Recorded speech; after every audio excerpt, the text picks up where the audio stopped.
So, mga kalapatids, magandang gabi. Galing po tayo kay Boss Sam. Papakita ko po sa inyo yung pasingsing ko po kay Boss Sam. Malaki po siyang inakay, black. I think black check pa to, pero hindi pa natin sure kasi magpapalit balahibo pa to eh. So, yung mga kalapatids, tara, pakita ko na sa inyo.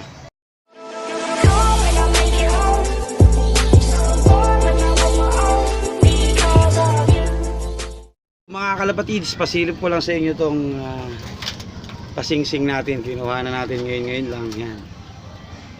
Mukhang black check siya. Galing kay Boss Sam to. Maraming salamat, Boss Sam. Ito na yung Warriors mo. Sana mag overall champion to.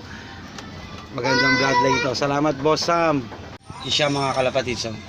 Halos kasi laki lang din ng inakay na yun, pero mas matanda yun. Malaking ano to, malaking lahi, malaking inakay. Yan siya.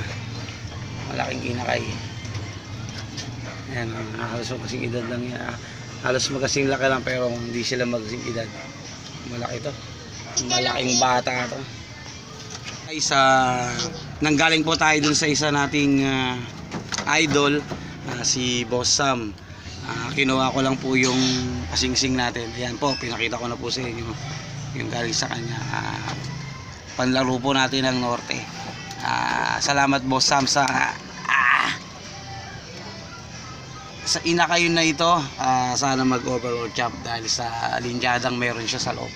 So yun lang, mga kalapatids. Maraming salamat.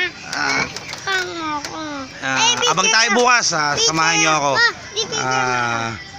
Samahan nyo ako bukas at para malaman natin kung makakauwi nga ba yung dalawa galing Naga, si White Lady tsaka si Paningit. So dasal-dasal lang para makapagsampa ng second lap derby. So paano, mga kalapatids, shoutout sa inyo lahat. Maraming salamat. God bless. Masalam.